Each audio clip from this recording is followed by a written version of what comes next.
Of recent I was having a chat with a friend, and the friend already has several kids, and we were just talking, and we're talking about so many topics, and finally the friend was like, "All right, Solange, Cherry, when do you think is the right time to have kids?" And I told her that when you know you can financially independently take care of those kids, if you don't have a man in your life. Back to what I said.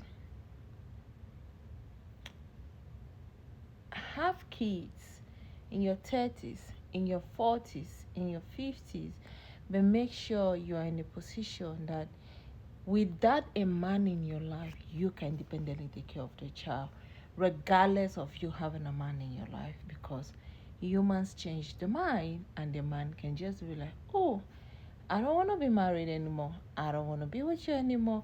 I found someone better. I have fallen out of love with you. Now, what saves you is if you're financially balanced, and you know you can handle the burdens alone, and yeah, to me have to me as a woman,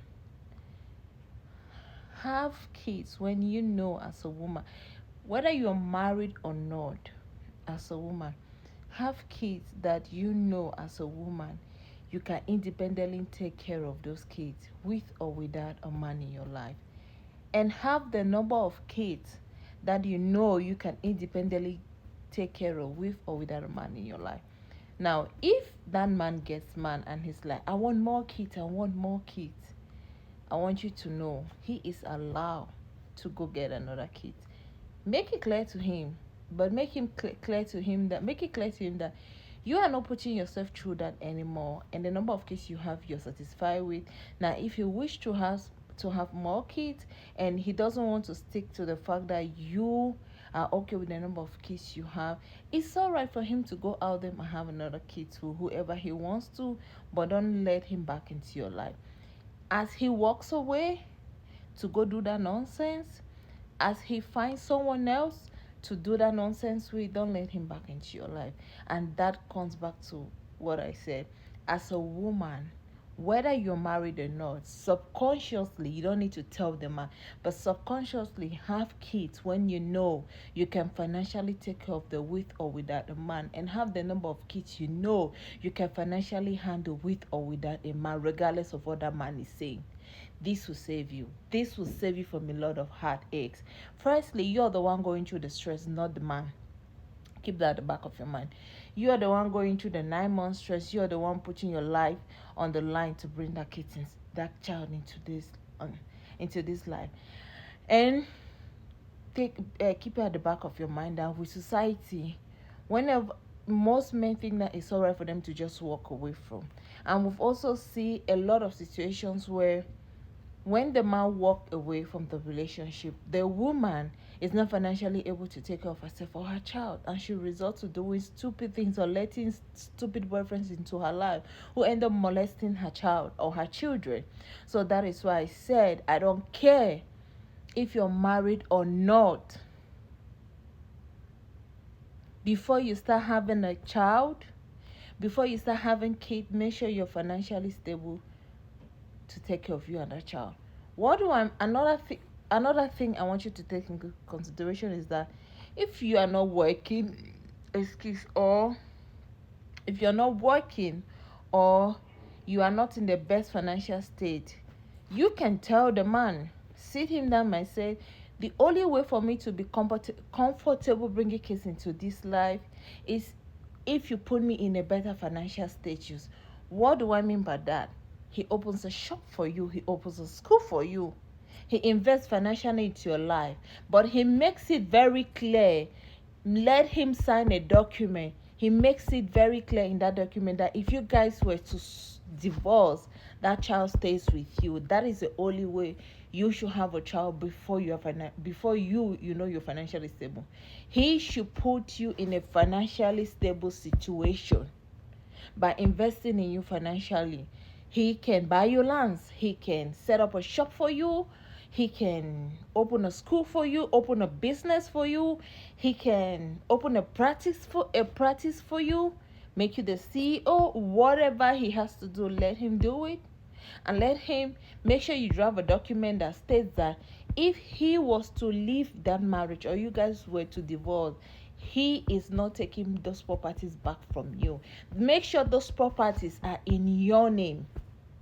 You're getting me? Those properties are in your name. So that if tomorrow this man chooses to be stupid, as most of them behave, and walk away from the marriage, you are financially stable to take care of both yourself and your child. You're good. You're perfectly okay. You can handle your business. You can. Now, if he says, oh, I can get another woman out there to have kids for me without me spending any money on the woman or anything of that, so tell him fine, but make sure you tell him to pack his things and leave. If he doesn't want to help you, you can help him pack his things. You don't have to be married to a person who thinks it's alright to go out there and have kids to someone else. They can leave. Then you, as a woman, you're locking for 2-3 years. Set yourself. See, I want you to understand that you can freeze your eggs. All right. As a woman, you can freeze your eggs. You can do IVF. You can.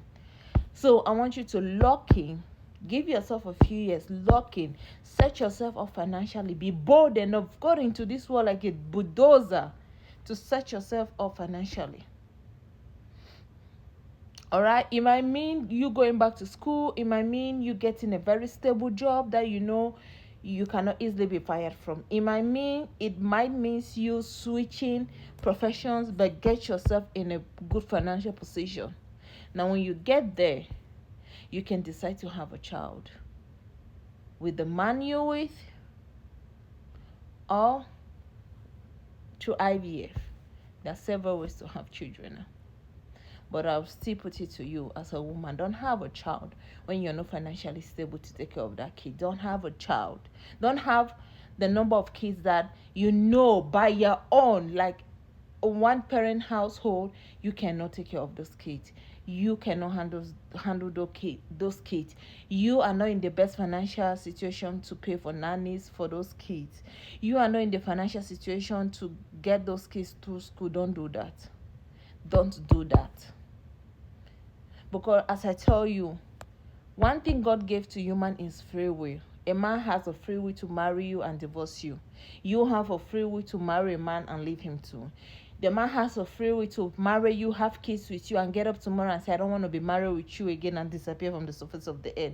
You have the free will to tell the man that before having kids, set me up financially and put it in my name. Well, if he's not happy with that, it's all right.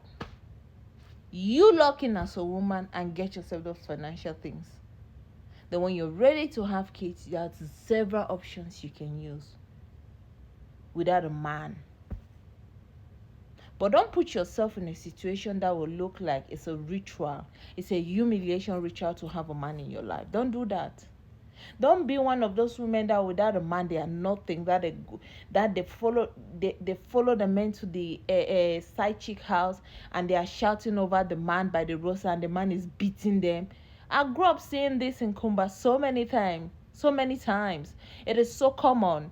Young girls are so desperate to remain in marriage because they know without the man they can't stand up. There's nothing they can do for themselves. So this man beat on them, cheat on them, and they are stuck there. And what are they doing? They are like a laughing stock among their friends who will not tell them in front of their face. It's like being with that man is a humiliation ritual, but you're so used to it you don't even know that people are laughing at you. Basically a punchy back.